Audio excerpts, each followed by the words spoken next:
bituin, tanang nilalang sa papawiin. Panginoon ay purihin, ngalan niya ay dakilain. Panginoon ay purihin, ngalan niya ay dakilain. Ngalan niya ay dakilain. Sa ngalan ng Ama at ng Anak at ng Espiritu Santo, Amen. sumainyo ang Panginoon. At sumaiyo rin. Aminin natin ang ating mga kasalanan upang tayo ay maging marapat gumanap sa banal na pagdiriwang. Panginoong Jesus, binigyan mo kami ng bagong buhay. Panginoon, kaawaan mo kami. Panginoon, kaawaan mo kami. Panginoong Jesus, pinapatawad mo ang aming mga kasalanan. Kristo, kaawaan mo kami. Kristo, kaawaan mo kami. Panginoong Jesus, binabahagi mo sa amin ang iyong katawan at dugo sa Eukaristiya. Panginoon, kaawaan mo kami. Panginoon, kaawaan mo kami. Kaawaan tayo ng Diyos Amang makapangyarihan. Patawarin ang ating mga kasalanan at patnubayan tayo sa buhay na walang hanggan. Amen. Papuri sa Diyos sa kaitaasan. Ng Ama, ikaw na nag-aalis ng mga kasalanan ng sanlibutan. Maawa ka, maawa ka sa amin. Ikaw na nag-aalis ng mga kasalanan ng sanlibutan. Tanggapin mo ang aming kahilingan. Tanggapin mo ang aming kahilingan. Ikaw na nalulugdog sa kanan ng Ama, maawa ka, maawa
Manalangin tayo.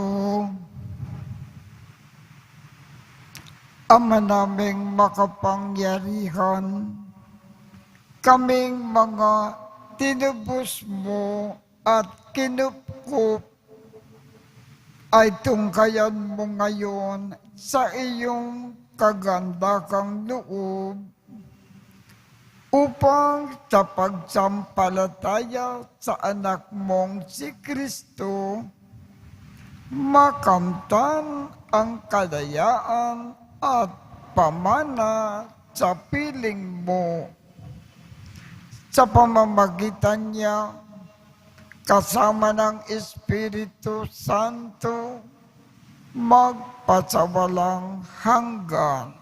Amen. Magsiupo po na po ang lahat.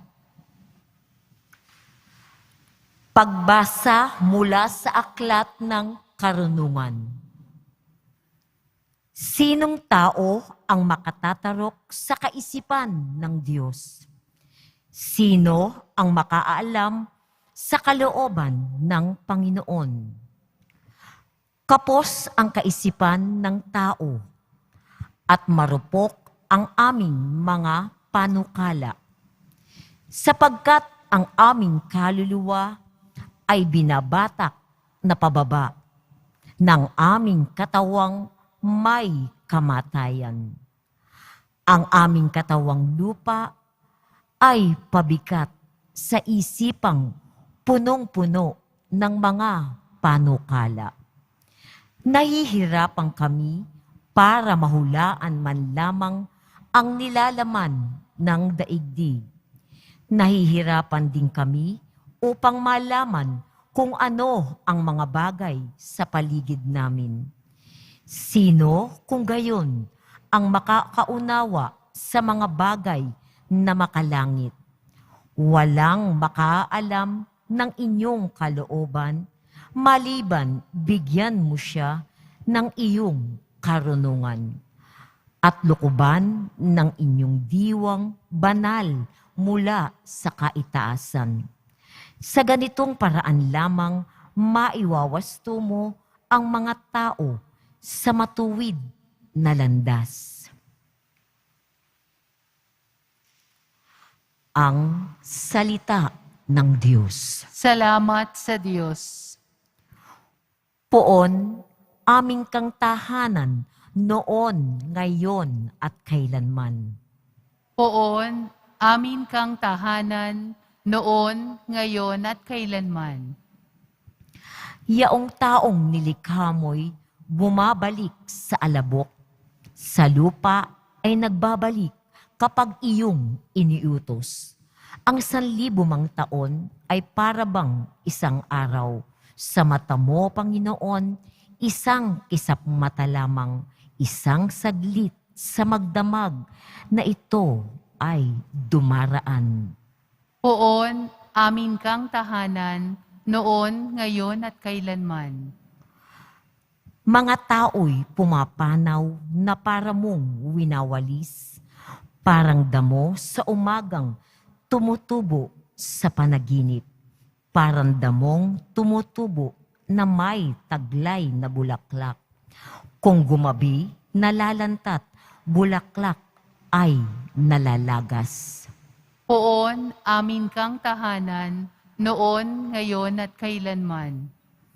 Yamang itong buhay nami maikli lamang na panahon, itanim sa isip namin upang kami ay dumunong. Hanggang kailan magtitiis na magdusa, Panginoon, kaming iyong mga lingkod na naghihirap sa ngayon. Poon, amin kang tahanan, noon, ngayon, at kailanman. Kung umagay ipadama, yang wagas mong pag-ibig, at sa buong buhay namin may galak ang aming awit. Panginoon naming Diyos, kami sana'y pagpalain, magtagumpay sana kami sa anumang aming gawin. Poon, amin kang tahanan, noon, ngayon at kailanman.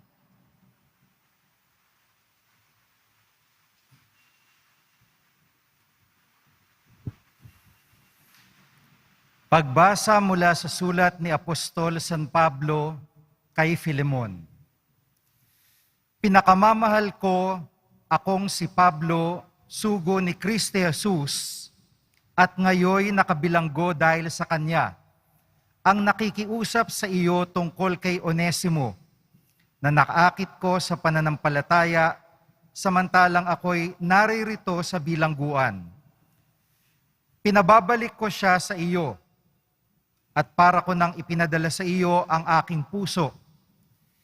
Ibig ko sanang panatilihin siya sa aking piling upang sa halip mo, siya ang maglingkod sa akin habang ako'y nabibilanggo dahil sa mabuting balita. Ngunit ayokong gawin iyon nang wala kang pahintulot upang hindi maging sapilitan, kundi kusa ang pagtulong mo sa akin. Marahil nawalay sa iyo ng kaunting panahon si Onesimo upang sa pagbabalik niya'y makasama mo siya habang panahon, hindi na bilang alipin, kundi isang minamahal na kapatid. Mahal siya sa akin, ngunit lalo na sa iyo, hindi lamang bilang isang alipin, kundi isang kapatid pa sa Panginoon. Kaya't kung inaari mo akong tunay na kasama, tanggapin mo siya tulad ng pagtanggap mo sa akin. Ang salita ng Diyos. Salamat sa Diyos. Magsitayo po ang lahat.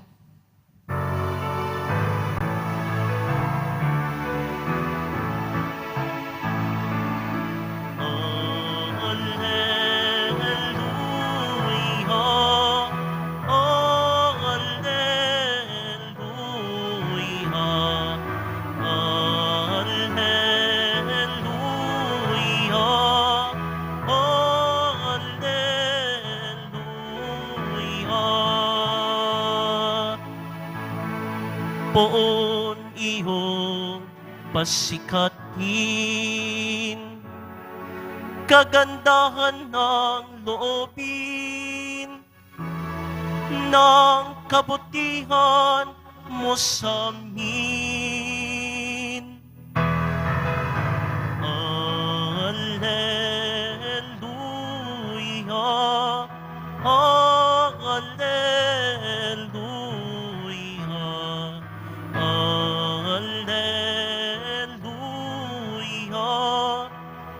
Alleluia, Alleluia.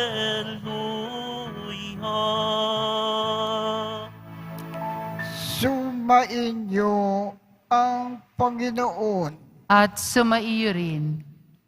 Ang mabuting balita ng Panginoon ayon kay San Lucas. Papuri sa iyo, Panginoon.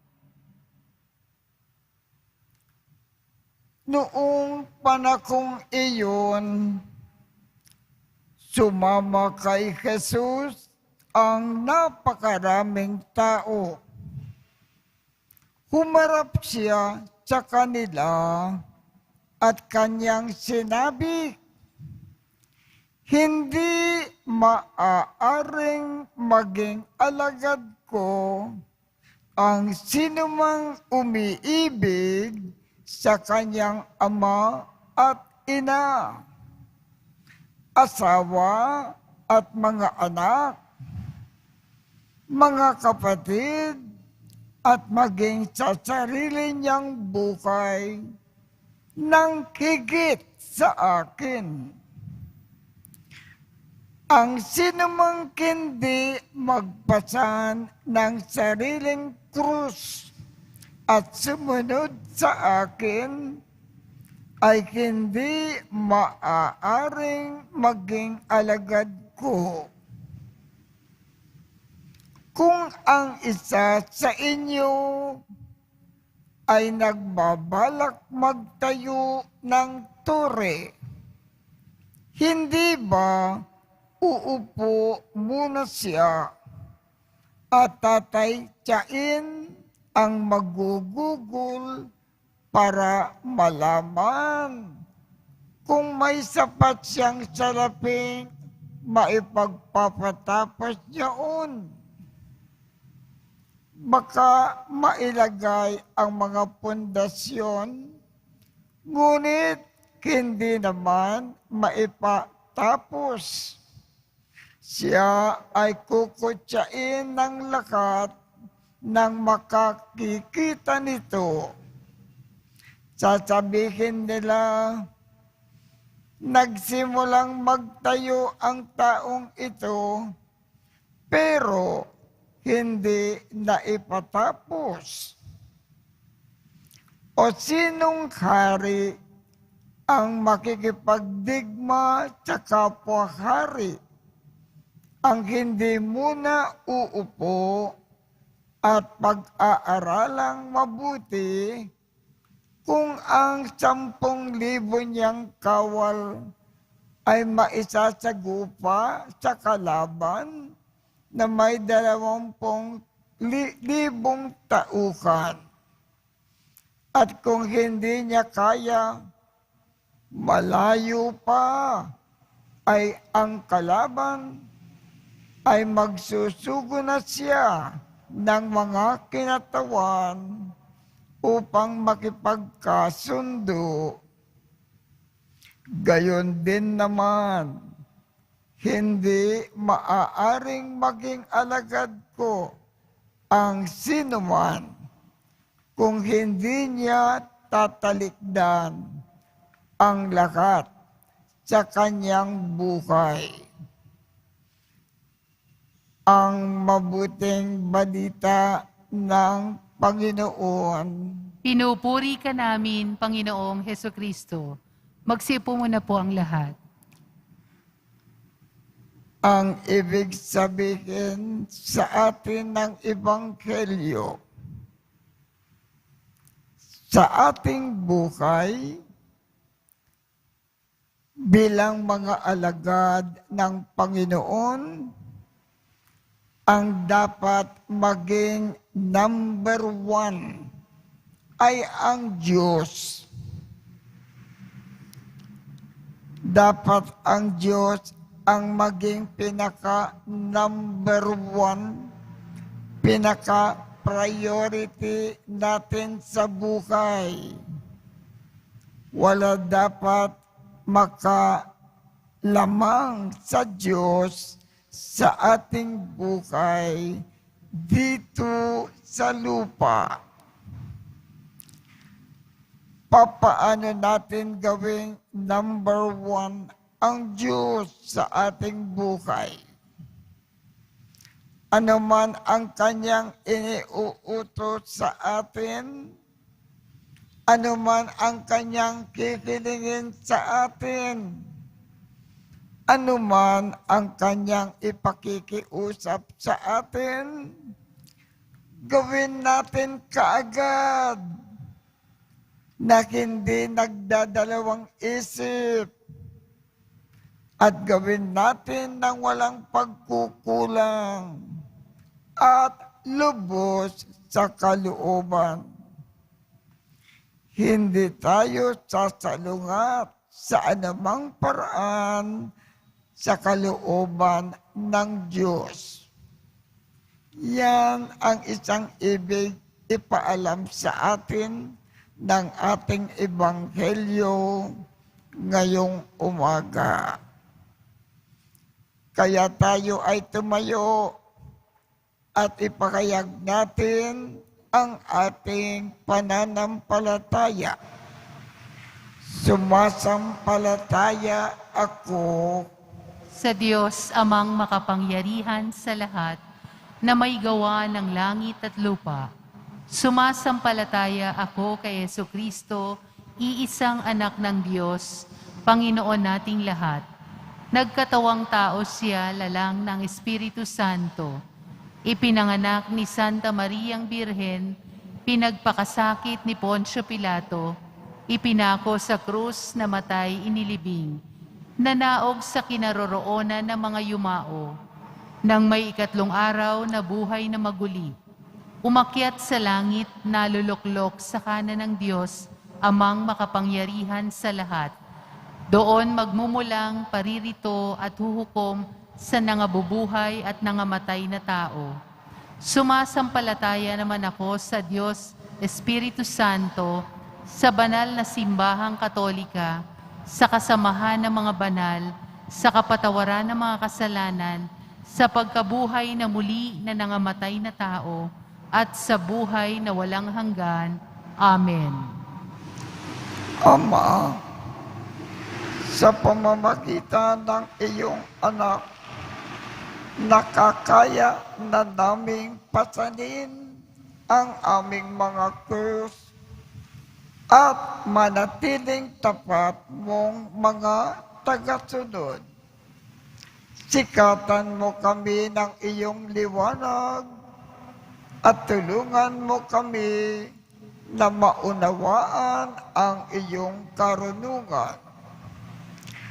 Ang ating tugon, Ama, gabayan mo kami sa iyong karunungan. Ama, gabayan mo kami sa iyong karunungan. Para sa simbahan, maiayon nawa ni Papa Francisco ng mga obispo, pari, diakono at naming mga laiko ang aming kalooban sa iyong kalooban, sa aming bawat pagpapasya at paglilingkod sa bawat isa at sa sangkatauhan. Manalangin tayo. Ama, gabayan mo kami sa iyong karunungan. Para sa lahat ng mga lingkod bayan, gabayan mo nawa sila tungo sa landas ng pagiging tapat na tagasunod mo. Mahayag nawa ito sa mga pulisiyang kanilang lilikhain at sa mga kanilang mahabaging pagpapatupad ng saligang batas. Manalangin tayo. Ama, gabayan mo kami sa iyong karunungan. Para sa mga nakararanas ng matinding paghihirap ngayon, makatagpo nawa kami ng kaaliwan sa presensya ng mga taong nagmamahal at minamahal namin. Makita nawa namin ang aming mga pinagdaraanan bilang landas tungo sa pag-ibig mo. Manalangin tayo. Ama, gabayan mo kami sa iyong karunungan. Para sa mga mahal naming namayapa, tanggapin mo nawa sila muli sa iyong pagmamahal na mga bisig. Lalong-lalo na silang mga nananatiling tapat sa iyo habang sila ay nabubuhay pa kapiling namin. Manalangin tayo. Ama, gabayan mo kami sa iyong karunungan. Sa ilang sandali ng katahimikan, itaas natin sa Diyos ang ating personal na kahilingan, gayon din ang mga taong lubos na nangangailangan ng ating panalangin.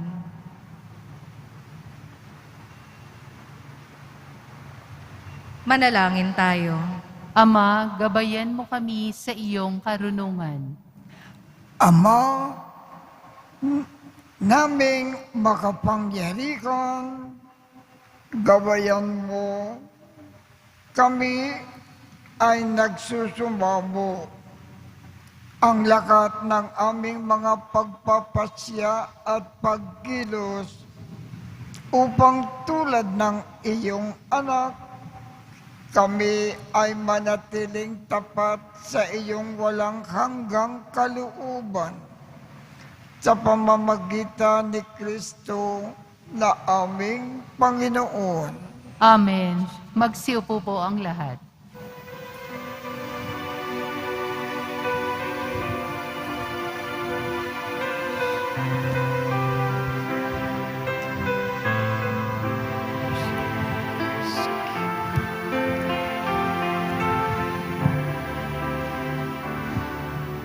Ang maihahandog sa'yo, Panginoon, ang tinapay at alak mula sa aming kamay. Sang iyong kabutihan aming iaalay, ang tinapay at alak sa gisag ng aming buhay.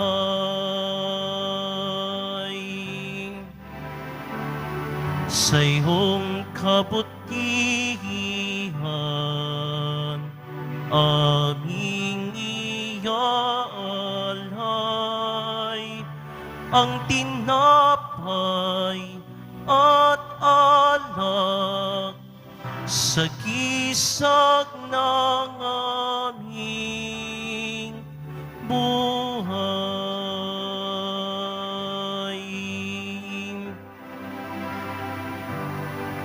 Magsitayo po ang lahat. Manalangin kayo upang ang pag-aakin natin ay kalugdan ng Diyos Amang makapangyarihan. Tanggapin nawa ng Panginoon itong paghahain sa iyong mga kamay sa kapurihan niya at karangalan sa ating kapakinabangan at sa buong sambayanan niyang banal. Ama naming lumikha, ikaw ang gumagawa ng wagas na katapatan at kapayapaan.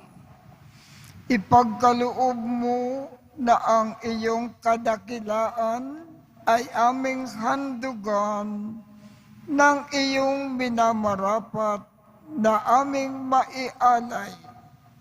At naway magkaisa kami sa pakikinabang sa banal na pag-aakin na ngayon ay ipinagdiriwang sa pamamagitan ni Jesucristo kasama ng Espiritu Santo magpasawalang hanggan. Amen. Sumainyo ang Panginoon. At sumaiyo rin. Itaat sa Diyos ang inyong puso at diwa. Itinaas na namin sa Panginoon. Pasalamatan natin ang Panginoong ating Diyos. Marapat na siya ay pasalamatan.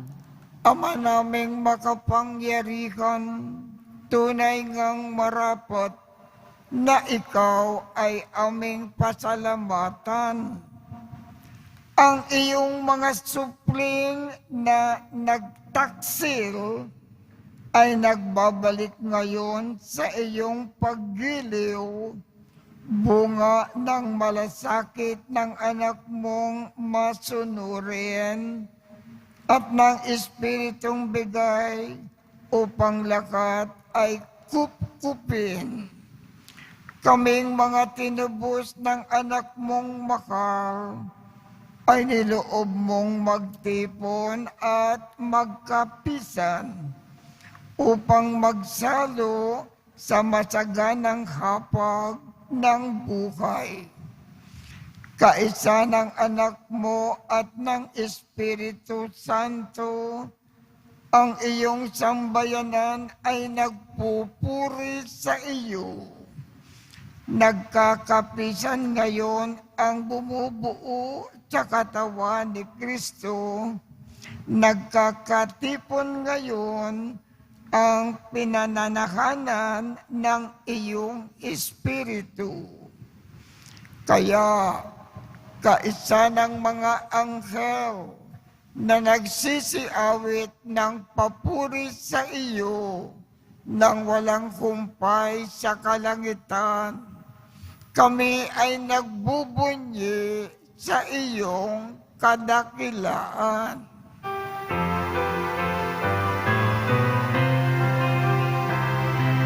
Santo, Santo, Santo, Panginoong Diyos ng mga hukbo, napupuno ang langit at lupa ng kadakilaan mo. Hosana sa kaitaasan, pinagpala ang naparirito sa ngalan ng Panginoon. Hosana sa kaitaasan. Magsiluhod po ang lahat. Ama naming banal, ikaw ang bukal ng tanang kabanalan. Kaya't sa pamamagitan ng iyong Espiritu, gawin mong banal ang mga kaloob na ito upang para sa amin ay maging katawan at dugo ng aming Panginoong Jesucristo. Bago niya pinagtiis ang kusang loob na maging handog, hinawakan niya ang tinapay, pinasalamatan kanya, pinaghati-hati niya iyon, iniabot sa kanyang mga alagad at sinabi, "Tanggapin ninyong lahat ito at kanin. Ito ang aking katawan na ikahandog para sa inyo."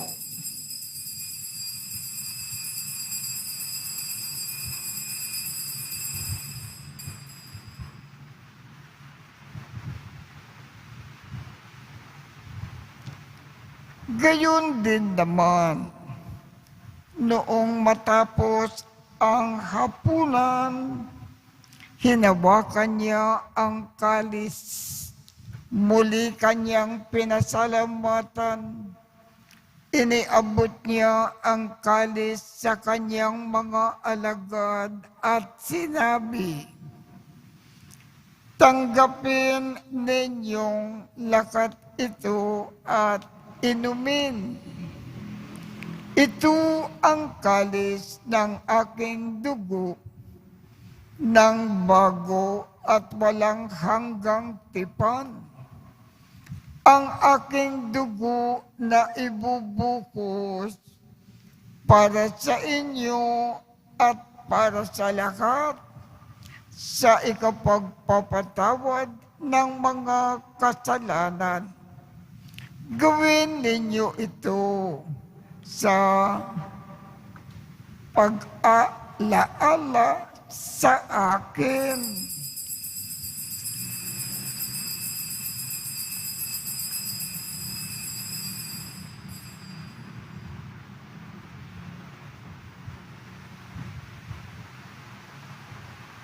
Magsitayo po ang lahat. Ipagbunyi natin ang misteryo ng pananampalataya. Si Kristo'y namatay, si Kristo'y nabuhay, si Kristo'y babalik sa wakas ng panahon. Ama, ginagawa namin ngayon ang pag-aalala sa pagkamatay at muling pagkabuhay ng iyong anak. Kaya't iniaalay namin sa iyo ang tinapay na nagbibigay buhay at ang kalis na nagkakaloob ng kaligtasan. Kami ay nagpapasalamat dahil kami ay iyong minarapat na tumayo sa harap mo para maglingkod sa iyo. Isinasamo namin kaming magsasalo-salo sa katawan at dugo ni Kristo ay mabuklod sa pagkakaisa sa pamamagitan ng Espiritu Santo. Ama, Lingapin mo ang iyong simbakang laganap sa buong daigdig. Puspusin mo kami sa pag-ibig. Kaisa ni Francisco, aming Papa, Jose, aming Obispo, at ng Tanang Kaparian.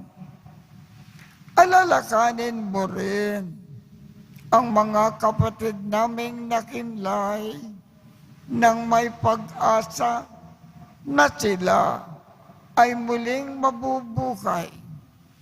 Gayon din ang lakat ng mga pumanaw. Kaawaan mo sila at patuloyin sa iyong kaliwanagan. Kaawaan mo at pagindapatin kaming lakat na makasalo sa iyong buhay na walang wakas.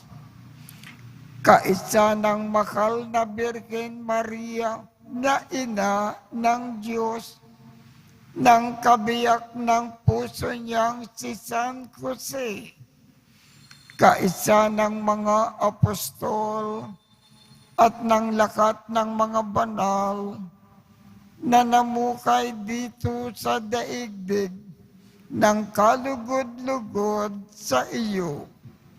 Maipagdiwang nawa namin ang pagpupuri sa ikararangal mo sa pamamagitan ng iyong anak na aming Panginoong Jesu Kristo.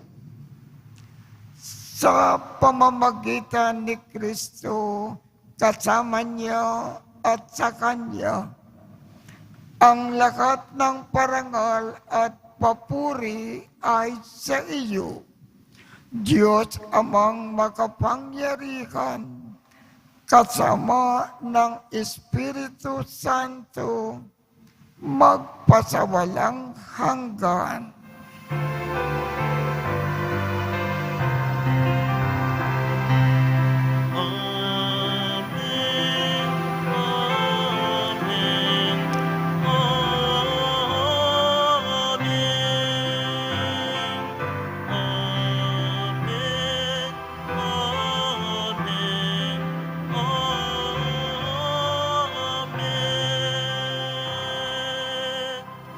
Sa tagubilin ng mga nakagagaling na utos at turo ni Jesus na Panginoon natin at Diyos, ipakayag natin ng lakas loob.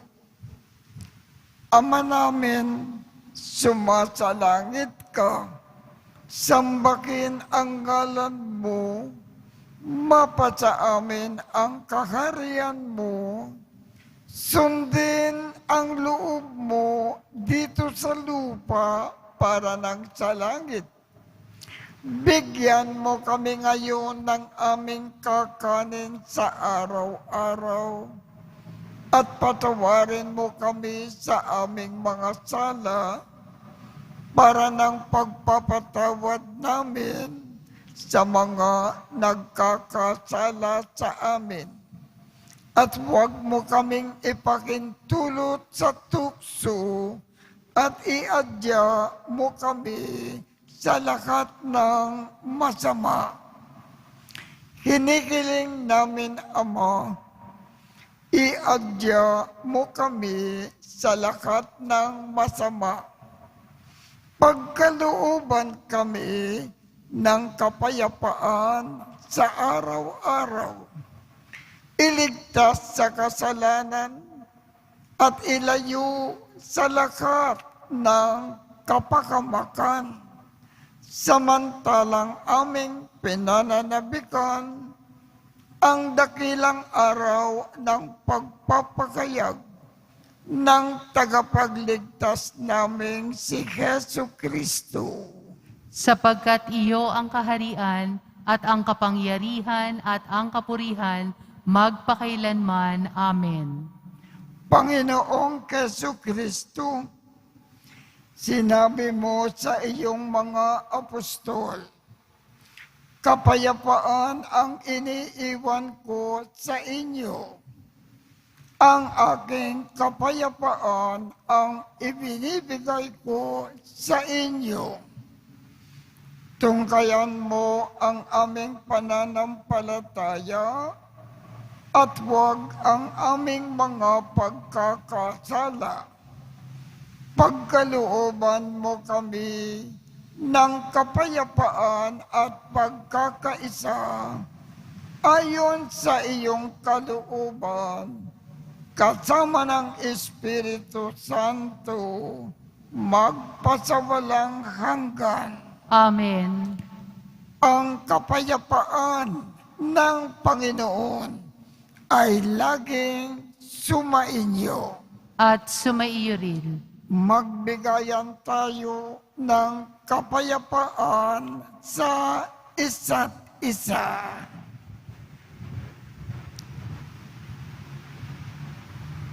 Kordero ng Diyos na nag-aalis ng mga kasalanan ng sanlibutan, maawa ka sa amin. Kordero ng Diyos na nag-aalis ng mga kasalanan ng sanlibutan, maawa ka sa amin. Kordero ng Diyos na nag-aalis ng mga kasalanan ng sanlibutan, ipagkaloob mo sa amin ang kapayapaan. Magsiluhod po ang lahat. Ito ang kordero ng Diyos. Ito ang nag-aalis ng mga kasalanan ng sanlibutan. Mapalad ang mga inaanyayahan sa kanyang piging. Panginoon, hindi ako karapat-dapat na magpatuloy sa iyo, ngunit sa isang salita mo lamang ay gagaling na ako.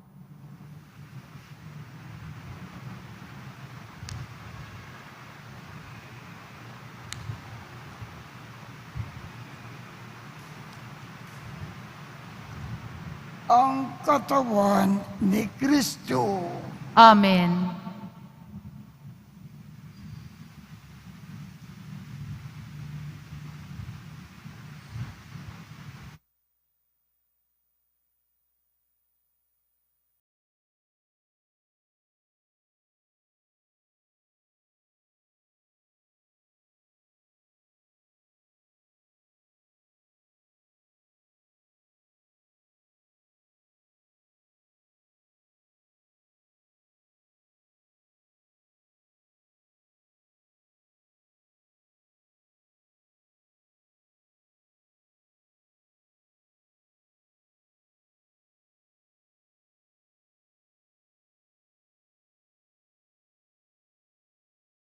Manalangin tayo.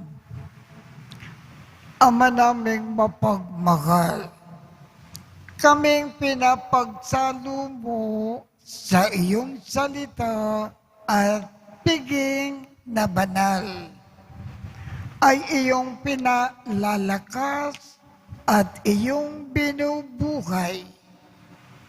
Pagindapatin mo na kami ay makapakinabang sa buhay ng iyong anak na para sa amin ay sarili niya ang alay. Bilang aming tagapamagitan, kasama ng Espiritu Santo, magpasawalang hanggan. Amen. Sumainyo ang Panginoon. At sumaiyo rin. Kaawaan kayo ng Diyos at gawaran niya ng pagbabasbas ang inyong mga larawan at mga dasalan upang makatulong sa inyong kasalukuyang buhay sa ikauunlad sa paggawa ng kabutihan, upang inyong makamit ang ligaya sa kalangitan sa pamamagitan ni Jesucristo, kasama ng Espiritu Santo, magpasawalang hanggan. Amen. At pagpalain kayong lahat ng makapangyarihang Diyos, Ama, Anak, at Espiritu Santo. Amen. Tapos na po ang misa, humayo tayong mapayapa. Salamat sa Diyos.